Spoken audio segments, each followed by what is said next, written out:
ओम शांति।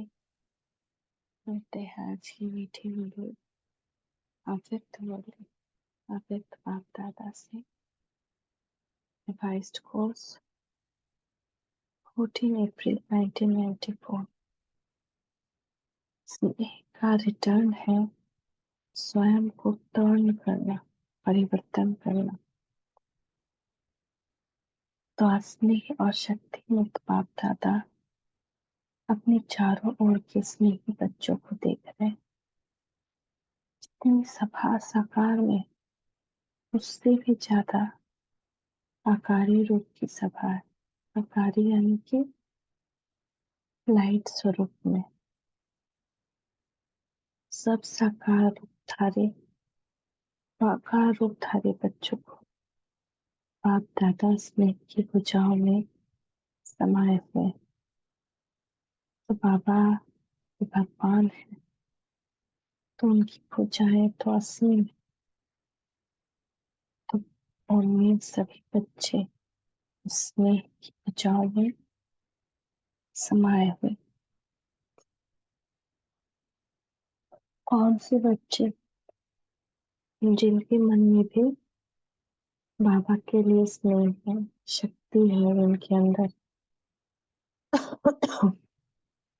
उनकी भुजाएं कितनी बड़ी है। चारों ओर के सभी बच्चे स्नेह की भुजाओं में ऐसे समा जाते हैं जैसे नदी सागर में समा जाती है।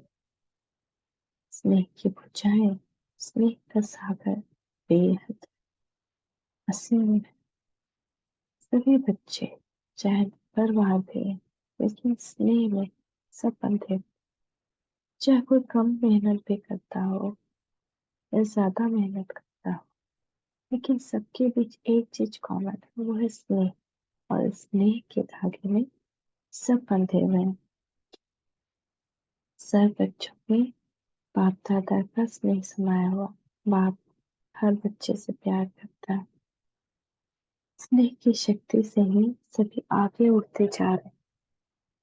स्नेह की उड़ान सब बच्चों को तन से और मन से, दिल से बाप के समीप लाती है। तो इस स्नेह में क्या हो रहा है? स्टेप बाय स्टेप हम आगे बढ़ रहे हैं। पहले तो हम ये ज्ञान ही नहीं था, फिर ज्ञान हुआ, फिर मुरली सुनना शुरू किया, फिर योग करना शुरू किया, तो हम आगे बढ़ रहे हैं। तो पापा कह रहे स्नेह की उड़ान सब बच्चों को या तो तन से कोई मधुबन पहुंच जाए, मन से कोई मधुबन पहुंच जाए, दिल से बाप के समीप लाती। स्नेह का विमान सेकंड की गति से बाप के समीप लाता है।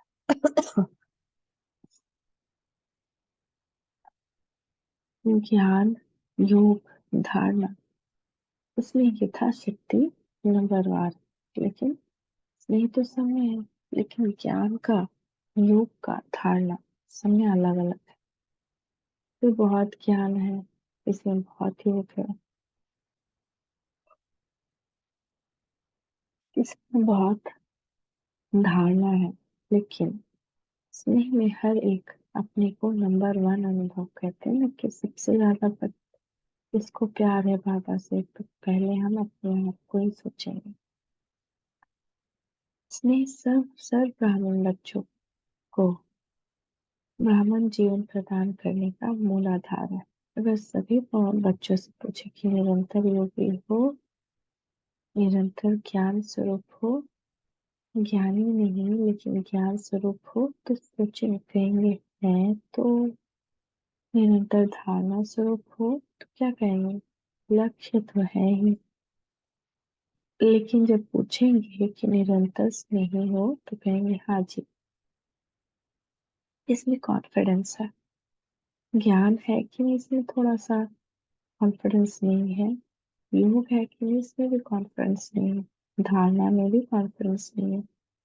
लेकिन स्नेह का कॉन्फिडेंस सबको है कि हाँ है स्नेह।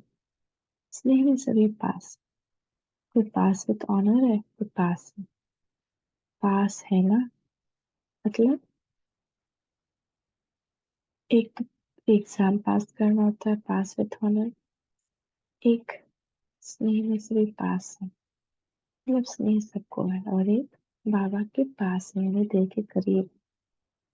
डबल विदेशी, भारत वाले सब पास हैं, पास नहीं होते तो पास नहीं आते, है ना। हम लोग स्नेह के पेपर में पास हैं, इसलिए पास आए हैं बाबा के। पास आना सिद्ध करता है कि पास है।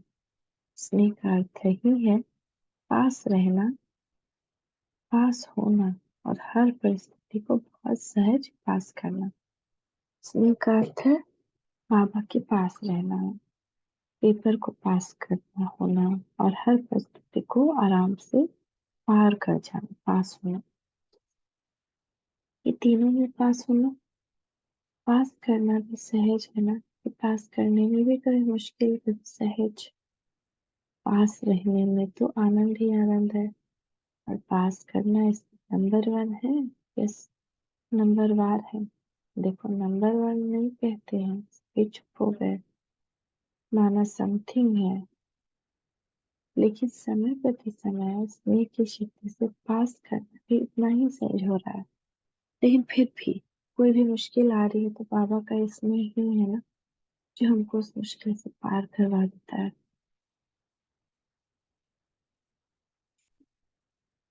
और जब पास करना सहज हो जाएगा तो पास होना क्या है, पास हो ही करें। और जब किसी परिस्थिति को स्नेह में पास करना आ गया तो फिर पास हो ही गए हम उस एग्जाम में। तो यह तो पक्का निश्चय है कि पास हो ही पड़े हैं।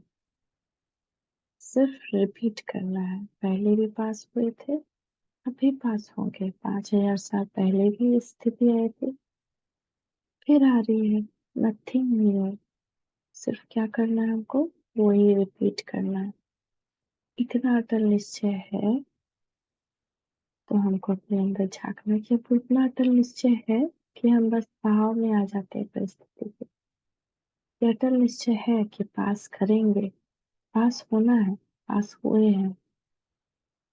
दूर बैठे भी सब नजदीक होना, दिल तत्पर होना। कोई नैनों के नूर है, कोई दिल तक नशीन है। सबसे नजदीक नयन है और दिल है।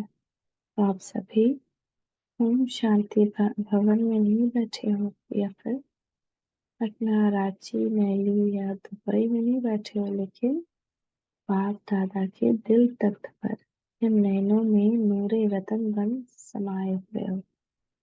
बाबा हमको अपनी आंखों में रखे हुए, जैसे कोई मौखिक में बच्चा दिल का टुकड़ा, जिगर का टुकड़ा, नयन का नूर होता है कि उसको देखते ही खुश हो जाता है ना। ऐसे ही अपने आप को देखे कि मैं भी बाबा के दिल तक नशीन हूँ, उनके नयन का नूर समाया हुआ कभी दूर नहीं होता।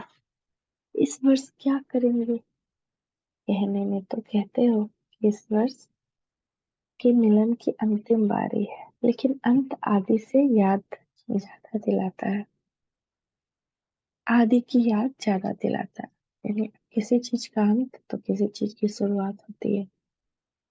आदि मध्य की याद दिलाता है, लेकिन अंत आदि की याद दिलाता है।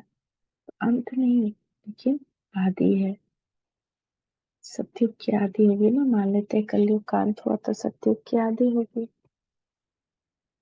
तीव्र गति की उड़ान की आदि है, जो अनादि रफ्तार है, अनादि स्वरूप है। जो स्वरूप है तो अनादि स्वरूप की रफ्तार क्या है, कितना तेज रफ्तार है। आजकल के भिन्न भिन्न साइंस के साधनों की तीव्र गति से भी तीव्र गति। तो हमारा जो अनादि स्वरूप है, यानी कि आत्मिक स्वरूप है, वो कितना तेज है, कितना फास्ट है। जब हम आत्मिक स्वरूप में आते हैं, आत्मा मन 1 सेकंड में परम धाम पहुंच जाते हैं।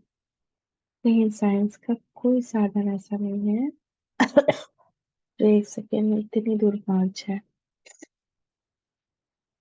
तो साइंस के साधनों की रफ्तार, फिर भी साइंस साइंस द्वारा रफ्तार को कट भी कर सकती है, पकड़ सकती है, लेकिन आत्मा की गति को कोई अभी तक न पकड़ सका है, न पकड़ सकता है। जितना फास्ट आत्मा चली जाती है, अगर देह भी छोड़ देना तो भी आत्मा एक सेकंड में तुरंत बॉडी लेके कहाँ से कहाँ पहुंच जाती है। इसमें ही साइंस अपने को फेल समझती है, और साइंस भी जानती है कि यहाँ वो फेल है, वो आत्मा को पकड़ ही नहीं पाती। और जहाँ साइंस फेल है वहाँ साइलेंस की शक्ति से जो चाहो वो कर सकते हैं।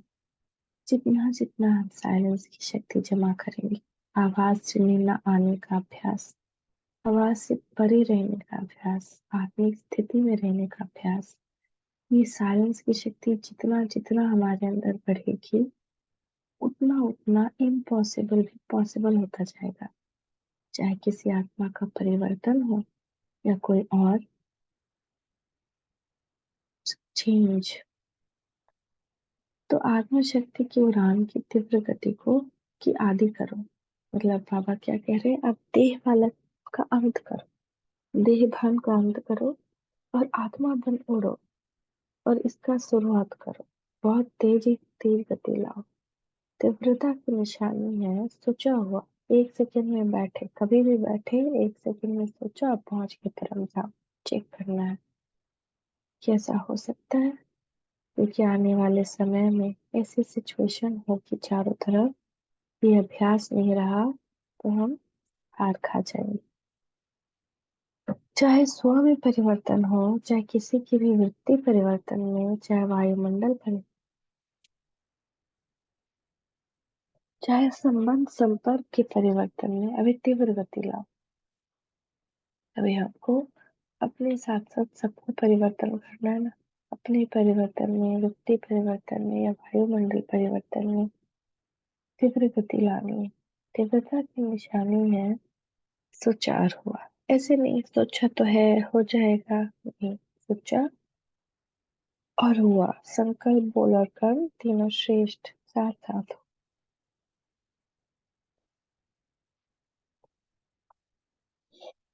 मतलब हमारा संकल्प भी एक डायरेक्शन में हो, बोल भी एक डायरेक्शन में हो, कर्म भी एक शायद, तो तीनों के तीनों क्या करेंगे, तीव्रता लाएंगे। व्यर्थ को वो उल्टे संकल्प को चेक करो तो उसकी गति बहुत फास्ट होती है। व्यर्थ जितना हम समर्थ बनने की कोशिश करते हैं, परम धाम जाके एकाग्र करने की कोशिश करते हैं, उतना ही व्यर्थ या उल्टे पुल्टे संकल्प आते हैं, और वो बहुत फास्ट आते हैं। बाबा कह रहे उसको चेक करो। अभी अभी संकल्प आया, अभी अभी बोल लिया, अभी अभी कर लिया। ऐसा होता है ना, जैसे कोई हमारे सामने परिस्थिति आए और हम अपने मन में कुछ सोचे और सोचा, और उसको बाहर में बड़बड़ भी कर दिया, और उसके अनुसार कर्म भी कर दिया, क्रोध कर दिया, लोभ कर दिया, कुछ भी। तो संकल्प बोल कर्म इकट्ठा इकट्ठा बहुत फास्ट होता है। तो क्या होता है, तुरंत हम इतना ज्यादा जोश में होता है सारा कुछ कि होश ही खत्म हो जाता है। तो उसकी गति का जोश इतना तीव्र होता है, जो श्रेष्ठ संकल्प कर मर्यादा ब्राह्मण जीवन की महानता का होश समाप्त हो जाता है। भूल जाते हैं हम कौन है, एक सेकेंड में भी कर्म कर देते हैं। व्यर्थ का जोश, ये होता है व्यर्थ का जोश। सत्यता का होश और यथार्थता का होश को समाप्त कर देता है। फिर सही सिचुएशन, सही परिस्थिति और सच्चाई नहीं देख पाते हैं, क्योंकि व्यर्थ आता है, फालतू बात आता है हमारे में। और जब कुछ समय बाद होश आता है, तब समझ में आता है कि ये तो फालतू हो गया मेरे से काम, तो ये करना नहीं चाहिए था, यथार्थ नहीं है। लेकिन उस समय जब जोश होता है, तो यथार्थ की पहचान बदलकर अयथार्थ को यथार्थ अनुभव करते हैं। इस वक्त जोश आता है तो लगता है कि कैसे नहीं बोले इस सिचुएशन, कैसे नहीं हम करें, ये तो बोल ही जा रहा है, ये तो आगे बढ़े जा रहा है। तो हम व्यर्थ में आ जाते हैं और चिंतन पर दर्शन में आ जाते हैं।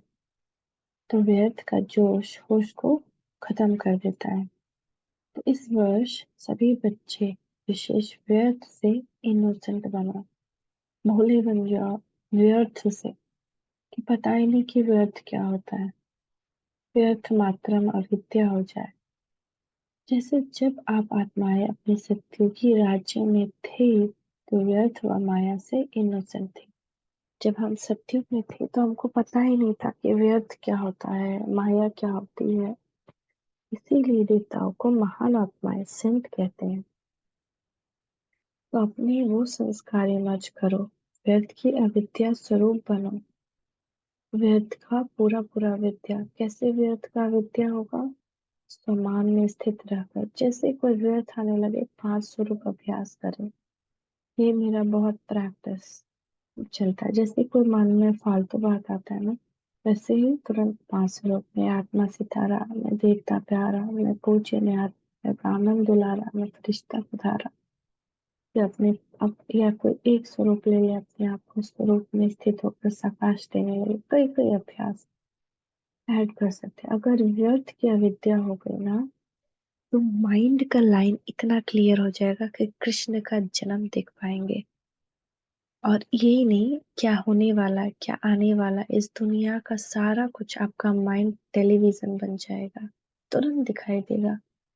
लेकिन व्यर्थ की अविद्या, ये बहुत जरूरी है।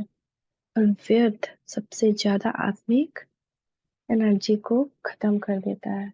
और जितना हम योग करेंगे, अगर व्यर्थ है तो वो योग को खत्म करते जाता है। तो एक बोतल में जैसे बहुत छेद हो गया, जितना भर नहीं रहे उससे ज्यादा बह ही जा रहा है। अब बहता किससे है? व्यर्थ से।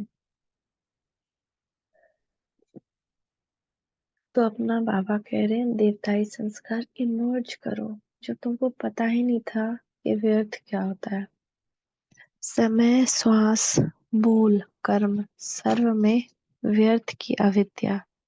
इतना अर्थात इनोसेंट, एकदम इनोसेंट बन जाओ। नहीं पता क्या हो रहा है, नहीं पता क्या बोल रहे हैं, नहीं समझ में आ रहा है। हमको तो अब एक ही बात समझ में आता है, बाबा, प्यार, उनका प्यार, मुरली, बस ऐसे इनोसेंट बन जाना है। जब व्यर्थ की विद्या हो गई तो दिव्यता स्वतः ही सहज ही अनुभव होगी, अनुभव कराएगी। हमको क्या होता है कि जो सिचुएशन आती है ना, हमको लगता है ना कि अरे, इस सिचुएशन को तो हम ही हैंडल कर सकते हैं। अरे, यहाँ तो हम ही इसके लिए जिम्मेदार है। अंदर से वो प्राउड फीलिंग रहता है कि हम कूद पड़ते हैं उस युद्ध में। लेकिन ना कूदे तो भी हमारी शांति ही उस सिचुएशन को सॉल्व कर देगी। कूदने से तो और हमारा उसके साथ विकर्ण बनता है। आज दो दो बात का आदान प्रदान हुआ, कल 10 बात का होगा, परसों 20 बात का होगा। एक कम नहीं होने वाला है। कम तभी होगा जब वहां पे उस व्यर्थ को हम स्टॉप कर दें, साइलेंस में चले जाएं, कछुआ बन करके संकीर्ण हो जाए। तो बाबा कह रहे, तब तुमको दिव्यता अनुभव होगी। आपको खुद वह फील होगा कि आपसे प्रकाश निकल रहा है। इतना प्रकाश, इतना प्रकाश, वो अंधेरा ही मन का, बुद्धि का समाप्त हो जाएगा। अभी तक यह नहीं सोचो कि पुरुषार्थ तो कर ही रहे हैं, ये नहीं सोचो कि हम तो कर ही रहे हैं, होता नहीं, ये वो नहीं। अंतिम समय कभी भी किसी का भी हो सकता है। जरूरी नहीं कि वर्ल्ड का अंतिम हो तभी हमारा अंतिम हो। किसी का भी अंतिम कभी भी हो सकता है, जैसे ब्रह्मा बाबा का हो गया। तो पुरुष इस रथ पर कर रहा है, तो पुरुषपन रथ द्वारा कराना, इसको कहा जाता है पुरुषार्थ। तो आत्मा क्या है? पुरुष है ना, और प्रकृति यानी ये शरीर स्त्री। तो पुरुष बन करके इस रथ द्वारा कराना, इसी को कहते हैं पुरुषार्थ। तो पुरुषार्थ चल रहा है नहीं, लेकिन पुरुषार्थी सदा उड़ रहे हैं। पुरुष इस रथ पर कर रहा है, तो पुरुषपन रथ द्वारा कराना, इसको कहा जाता है पुरुषार्थी। यथार्थ पुरुषार्थी इसको कहा जाता है। पुरुषार्थ का ये अर्थ नहीं कि एक ही गलती बार बार बार बार करते रहो और पुरुषार्थ को अपना सहारा बना लो। यथार्थ पुरुषार्थी हो, स्वभाव ही स्वाभाविक हो, अति सहज। अभी मेहनत को किनारे करो, बहुत हो गया मेहनत, बाबा कर रहे हैं। अब मेहनत नहीं करो, अब चेंज करो। अल्पकाल के आधारों का सहारा, जिसको किनारा बनाकर रखा है, ये अल्पकाल के सहारे के किनारे अभी छोड़ दो। इस समाज के संबंधों को हमने अपना सहारा बना रखा है। ये नहीं तो हम नहीं। ये सहारे अल्पकाल के हैं। ये छूटने ही छूटने हैं। अभी छोड़ दो। मन बुद्धि से इनसे किनारा कर लो। कोई साथ नहीं रहना है। जब विकारों की अति अति हो जाएगी, बहुत ज्यादा अति हो जाएगी, तो सभी घोस्ट बन जाए, सभी भूत दिखाई देंगे, तो वो ऐसे भी साथ नहीं रहने वाले हैं।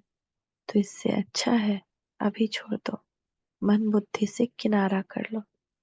जब तक ये किनारे हैं तब तक सदा बाप का सहारा अनुभव नहीं। जब तक हम इनका सहारा लिए हुए हैं तब तक बाप दादा का सहारा अनुभव नहीं हो सकता। और बाप का सहारा नहीं है, इसलिए हद के किनारों का सहारा बनाते हैं। चाहे अपने स्वभाव संस्कार को, चाहे परिस्थितियों को जो किनारे बनाए हैं, ये सब अल्पकाल के दिखावा मात्र धोखे वाले में है। कोई प्यार से बात करने आता है या कोई कुछ करता है आपके लिए, ये सब अल्पकाल के सहारे हैं।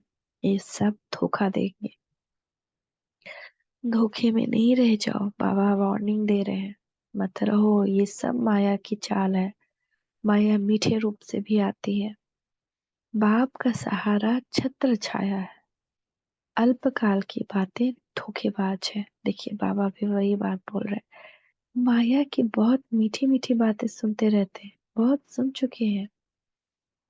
जैसे द्वापर के शास्त्र बनाने वाले बातें बनाने में बहुत होशियार है, लेकिन कितनी मीठी मीठी बातें बना दी हैं।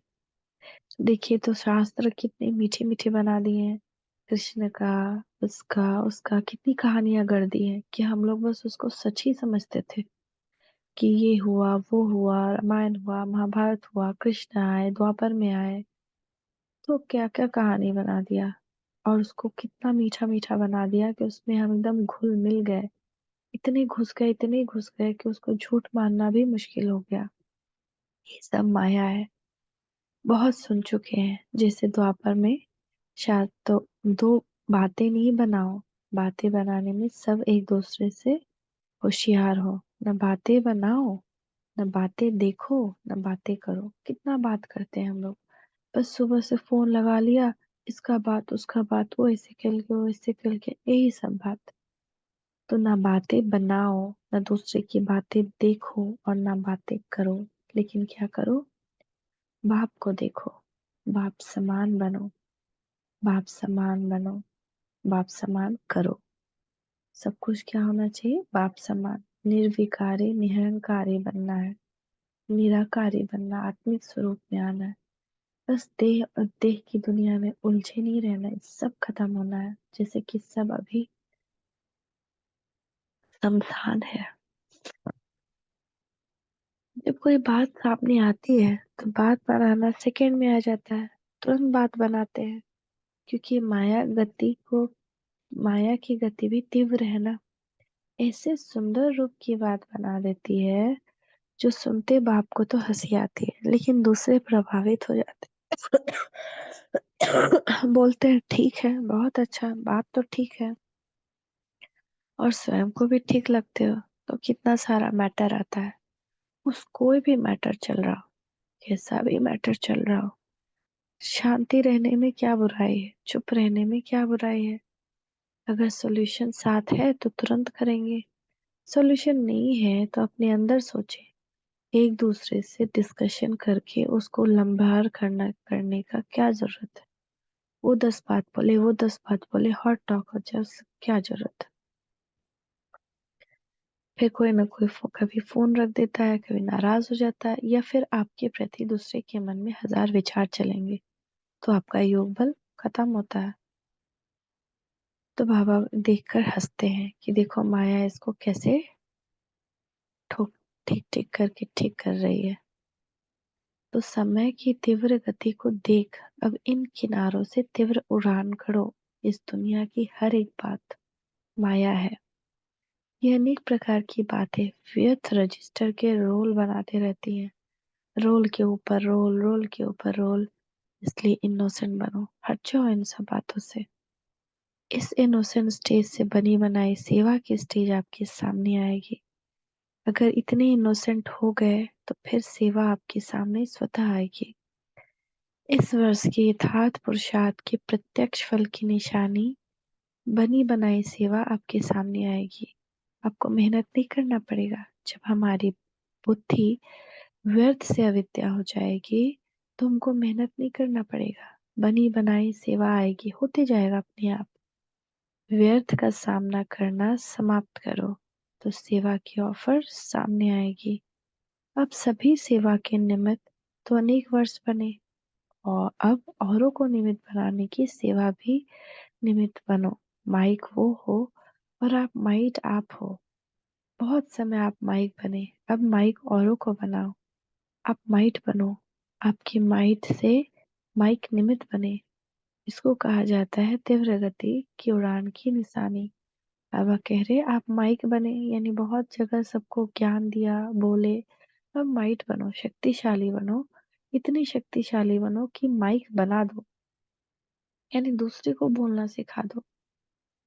तो तीव्र गति की इसको कहा जाता है उड़ान की निशानी। समझा क्या करना है? तीव्र उड़ान है ना, कि कभी तीव्र कभी स्लो। सदा तीव्र गति की उड़ान से उड़ते रहेंगे। बादलों को देख घबराओ नहीं। बादल क्या है? कोई भी बातें जो है आती है या परिस्थिति, वो बादल है। ये बातें ही बादल हैं। सेकंड में क्रॉस करो, तुरंत इससे पार चले जाएं। कोई एक टॉपिक शुरू किया, उसमें उलझे नहीं, एक सेकंड में उससे पार चले जाए, नहीं उसमें डिस्कशन में जाए। कुछ नहीं हम लोग कर सकते हैं। जो होना है वही होगा। तो अननेसेसरी हम अपना योग बल क्यों नाश करें? सेकंड में क्रॉस करो, विधि को जानो, और सेकंड में विधि द्वारा सिद्धि को प्राप्त करो।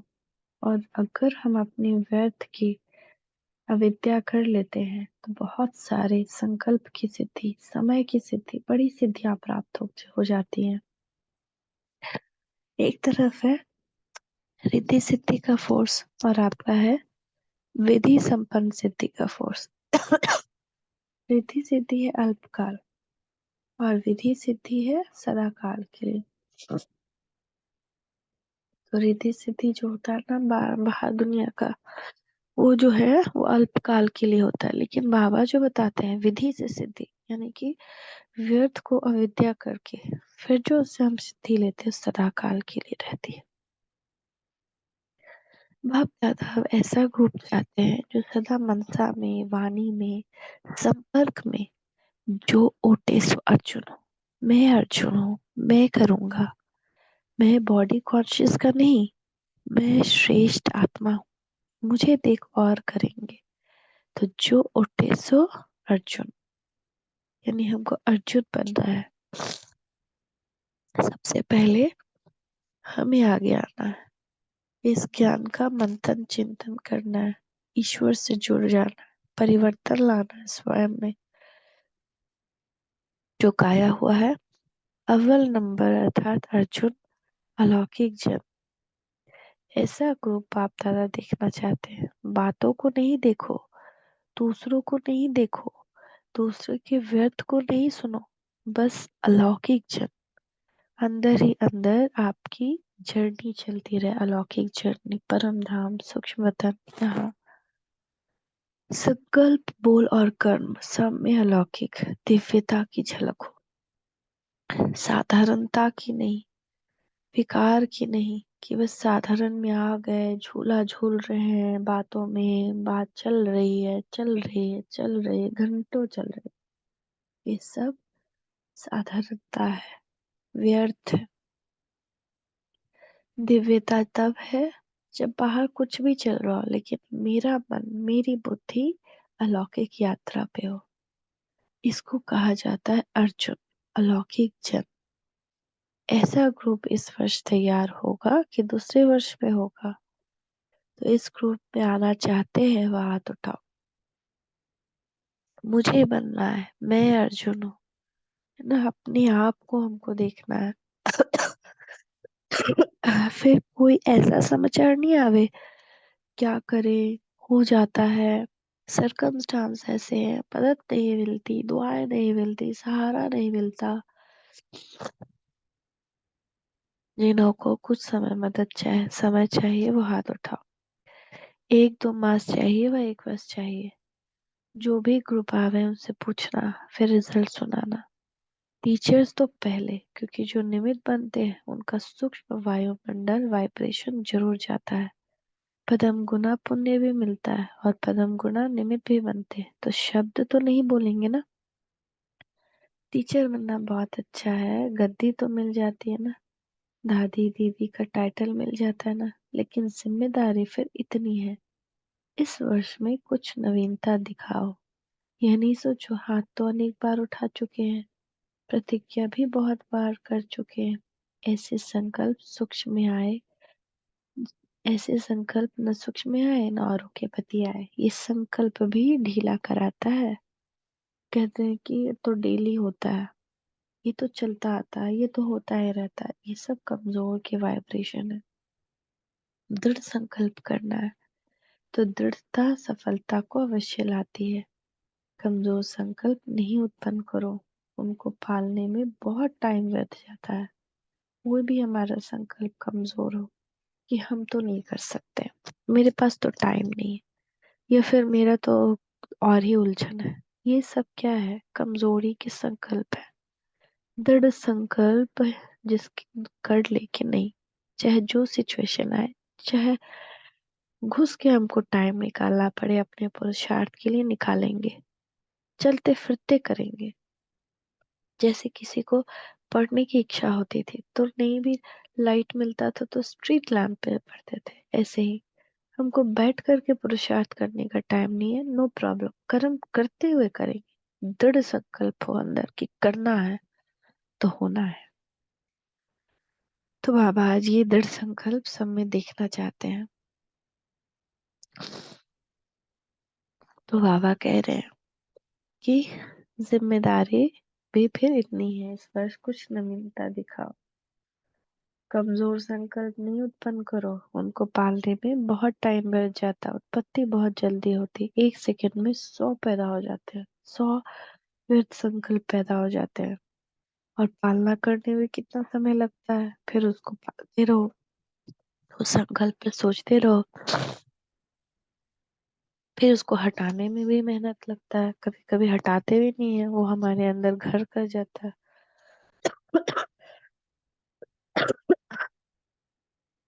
समय भी लगता है, और बाप दादा के वरदान और दुआओं से भी वंचित रह जाते हैं।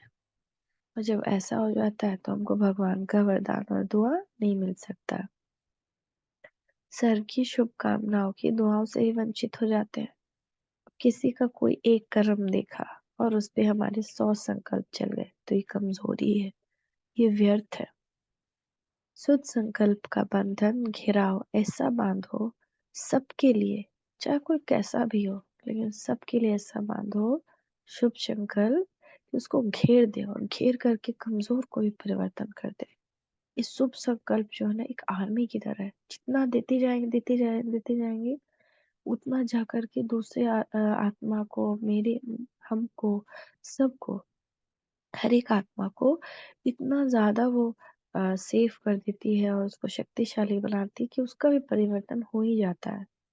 चाहे कोई थोड़ा कमजोर भी हो, उनके लिए भी शुद्ध संकल्पों का घिराव एक छत्र छाया बन जाए, सेफ्टी का साधन बन जाए, किला बन जाए। इतना शुद्ध संकल्प देखे, कर रहे हैं और उसका किला बनता जा रहा है। शुद्ध संकल्प की शक्ति को अभी कम पहचाना है। एक शुद्ध व श्रेष्ठ संकल्प, शक्तिशाली संकल्प क्या कमाल कर सकता है, इसकी अनुभूति इस वर्ष में करके देखो। जहाँ किसी आत्मा के लिए कुछ बुरा आने लगे, बैठ जाए, 100 बार लिख रहे हैं उसके लिए एक शुद्ध संकल्प कर दे, ये तो महान आत्मा है। 100 बार लिख दे, व्यर्थ संकल्प खत्म हो जाएगा और शुद्ध संकल्प का किला बन, उस आत्मा को भी किसी बुरा काम करने से बचा लेगा।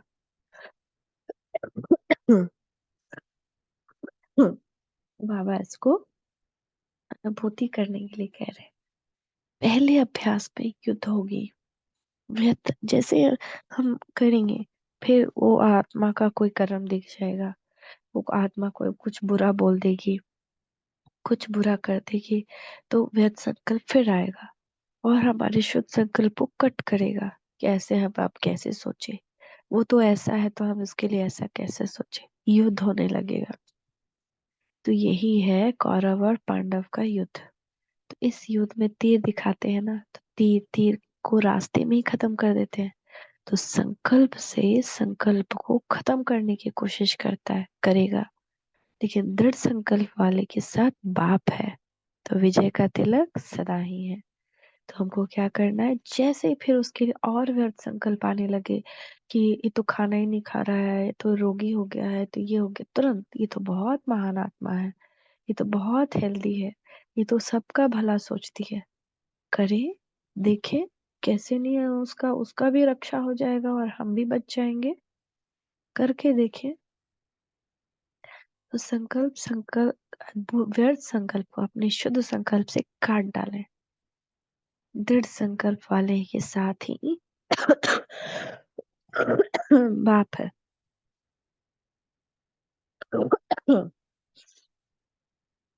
विजय का तिलक सदा ही है। अब इसको इमर्ज करो तो व्यर्थ स्वतः ही इमर्ज हो जाएगा। व्यर्थ को समय देते हो, कट नहीं करते हो, लेकिन उसमें उसके रंग में रंग जाते हो। अब ये एक व्यर्थ चलने लगा, घर में कोई एक बोल दिया, पूरा परिवार ही उसको बोलने लग गया, तो सब उस व्यर्थ के रंग में रंग गया। सेकेंड से भी कम समय में कट करो, तुरंत कट करो, शुद्ध संकल्प से उसको समाप्त करो। तो सर्व के शुभ संकल्पों का वायुमंडल का घेराव कमाल करके दिखाएगा। पहले से ये नहीं सोचो कि होता ही है, करते तो बहुत है, सुनते तो बहुत है, अच्छा भी बहुत लगता है, लेकिन होता नहीं है। यह भी व्यर्थ का वायुमंडल, ये भी कमजोर संकल्प है। ये भी व्यर्थ का वायुमंडल कमजोर बनाता है। होना ही है, दृढ़ता रखो, उड़ान करो, क्या नहीं हो सकता है, भगवान मेरे साथ है। लेकिन पहले स्व के ऊपर अटेंशन, स्व का अटेंशन ही टेंशन को खत्म कर देगा। तो समझा क्या करना है। कोई कहे कि यह तो होता ही है, पहले भी प्रतिज्ञा की थी, यह नहीं सुनो, इसमें कमजोरों को साथ नहीं देना, साथी नहीं बनाना। अगर ऐसा वैसा कोई बोलता है तो एक दो में कहते हैं ना, शुभ बोलो, शुभ सोचो, शुभ करो। अच्छा, सभी खुशी राजी है ना, सभी से बात की है ना, यह भी बाप का स्नेह है। स्नेह की निशानी है, वो स्नेही की कमी नहीं देख सकता। तो बाप है ना, बाप का सबसे प्रेम है, और बाप जब सबसे प्रेम करता है बच्चों से, तो अपने बच्चों में कमी कमजोरी नहीं देख सकता। स्नेह की गलती अपनी गलती समझता है, बाप को लगता है ये मेरी गलती। तो कितना हम बाबा को बुरा फील करवाते होंगे अपनी कमी कमजोरी से। बाप भी जब बच्चों की कोई बात सुनते हैं तो समझते हैं ये मेरी बात है। तो स्नेही संपन्न संपूर्ण समान देखना चाहते हैं, अपने जैसा बनाना चाहते हैं, तो क्यों नहीं बने। सभी स्नेह में एक शब्द बाप दादा के आगे, चाहे दिल से, चाहे गीत से, चाहे बोल से, चाहे संकल्प से जरूर कहते हैं। बाप दादा तो सबका सुनता है ना।